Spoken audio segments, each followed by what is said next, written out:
What's good, everybody? It's your boy Big Nate. Welcome to Big Nate's Book Reviews, home of the best book reviews. And today we are doing something a little different. We are doing my dream blunt rotation with fictional characters. So I got my doobie right here. It is ready to be sparked, and today we are smoking this for everybody that I'm about to be smoking this doobie, or everybody in my dream blunt rotation. Ground rules are obviously they have to be fictional. They cannot be real. Hold up. Oh my, the weed is too sticky icky. Hold up. Other ground rule is no, that's it actually. They just have to be fictional characters. So all right, yeah, that's it. Let's get into it. So oh, and needless to say, go ahead and drop. Hold up. This doobie is not quite sparked, so while I'm getting this going, is it an airflow issue? What's good? But while I'm getting this going, drop in your comment as well throughout this video. What do you think? Who would you want in your dream blunt rotation? Alright. Dang, I think I packed this shit too tight. You know when that happens, bro? But okay, anyway, we're finna get right into it. So, alright, first, this was the first person I thought of. Augustus McCrae from Lonesome Dove.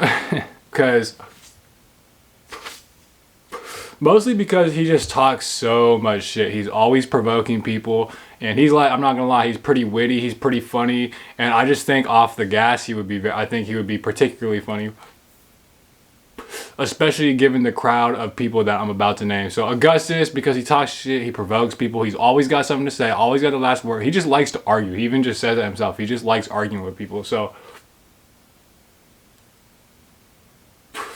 oh yeah, there we go. And he's funny too, because, or not even funny, but he's just, you can't count him out because he's actually pretty badass. He's like a gunslinging ass motherfucker. Can hit a thing like boom bam from 50 yards away, and it's a boom, it's a bullseye. And he's been Texas Rangering for like, watch my video on Lonesome Dove if you haven't, but he's Texas Ranger for like 20, 30 years. So he's with the shits, bro. Gus is definitely with the shit. So you can't be talking too much shit. But anyway, I think he would play very funny. I think he would get on everybody's nerve. Honestly, this whole thing, my blunt rotation isn't even really people I like necessarily. Just shit I think would be funny, like a shit show to watch unfold. But so Gus. On top of that, I would do, especially because I think these two particularly would be a funny pair, and let me know if you've read these books if you agree. Ants Bundren from As I Lay Dying by William Faulkner. Ants Bundren, just because he's the most ridiculous, like absurd dude in the world, and I have this prediction theory that Ants Bundren will be the type, because he's a motherfucker. So okay, look, to give you a feel for Ants Bundren, and I've said this is in my As I Lay Dying review too, but it's a funny one. So in the beginning of the book, Ants Bundren, his wife Addie Bundren, is like dying, and he ends up calling like the doctor way too late. Like he should have called this fool like 2-3 weeks ago, and he like basically when it's already too late, bro finally calls the doctor, and the doctor walks up. Everyone, Ants is known for being like a freeloader and shit, but anyway, like I don't think he's ever paid this dude. He never gives him gifts, or he's a bad host, all that. But anyway, so apparently their house is on a hill and the doctor's kind of big or something. So like, I honestly, I kind of don't know the specifics, except that like Ants threw him a rope and he's like climbing, just like, I guess because it's just a steep incline, whatever, it makes sense. So he's climbing up the rope, the doctor's climbing up the rope. Oh yeah, the gas is hitting.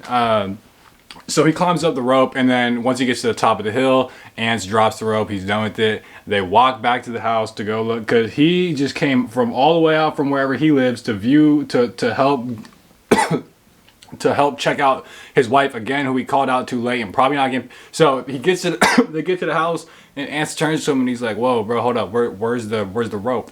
He's like, "Where's the rope? Where's the rope, bro?" Like he expected the doctor who came all this way to pick up the rope when it was already in his hands, and he dropped it from his hands, and he expected him to pick up that kind of thing. So I have this. So anyway, all of that to say, that's just a little flavor. Go watch that review, or better yet, read the book. But all of that is just a flavor of who he is as an individual. And I think first off, him and Gus, I think it would be particularly funny, just because like Gus would have some choice words for Ants Bundren. But anyway, I think Ants would be the type, this is my prediction, he would be the type to, instead of, he'd do puff puff pass, and then like while he's passing it, he hit puff puff, and he's like, all right, here you go.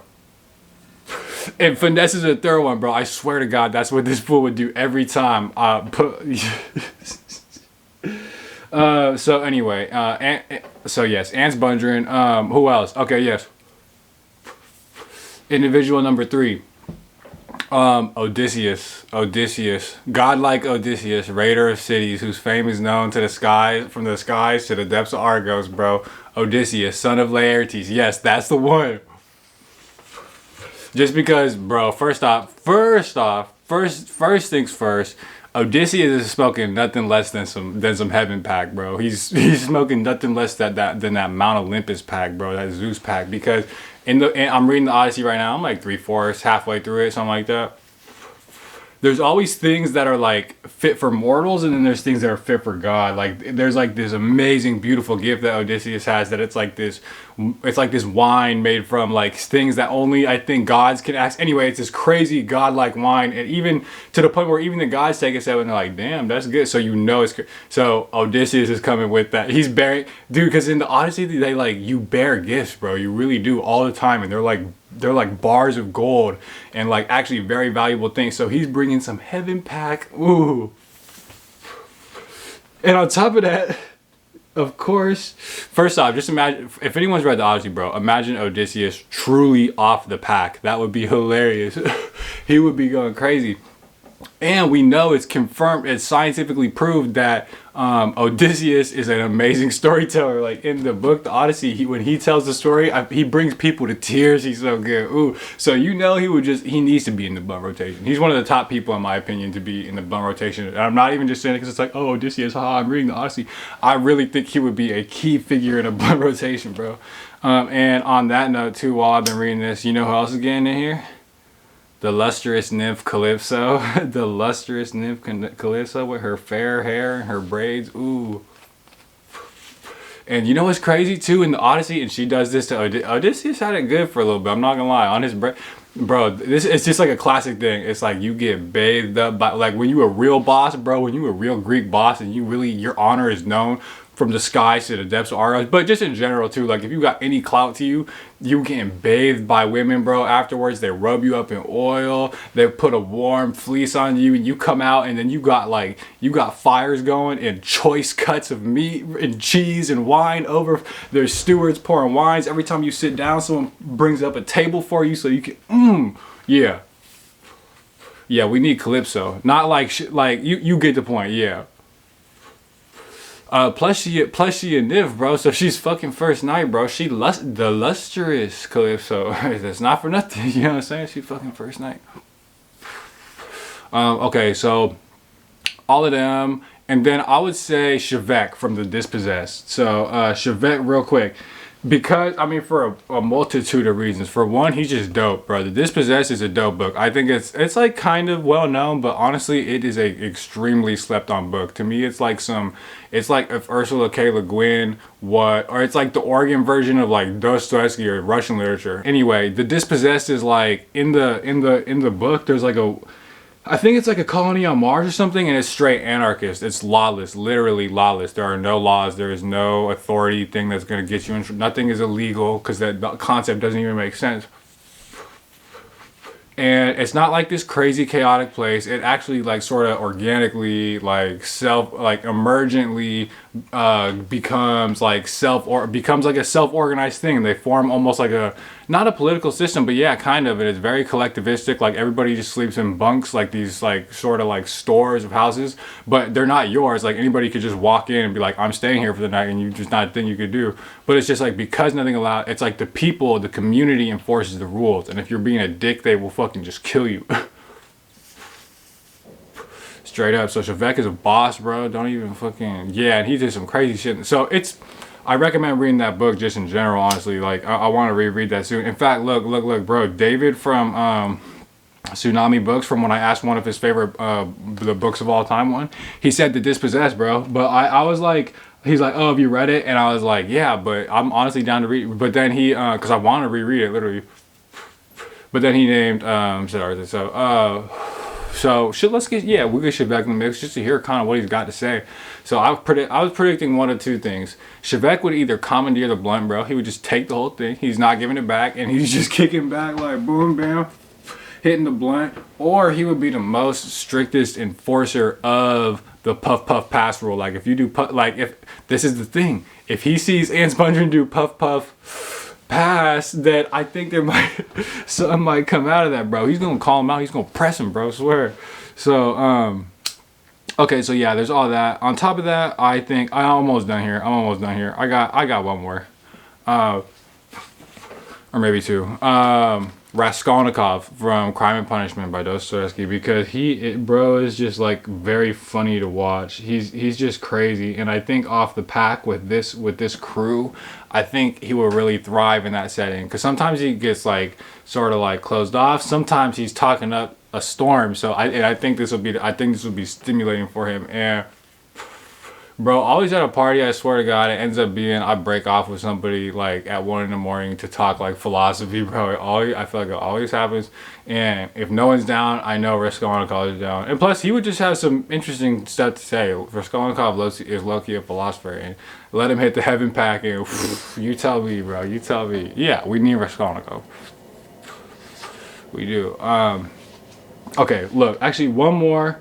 Sophon from Trisolaris from the Three Body Problem Remembrance of Earth Past trilogy. Sophon, just because it's a Trisolarian, and they do the thing where they emit all their thoughts. There's no difference between speaking and thinking, because everything they think is automatically broadcast.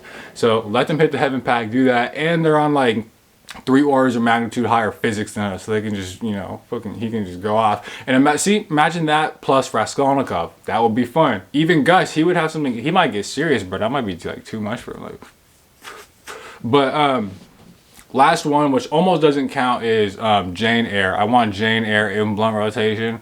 I have not read it. I've been wanting to read it for months, and I'm gonna do this other video that is not Jane Eyre, which might take like a little bit.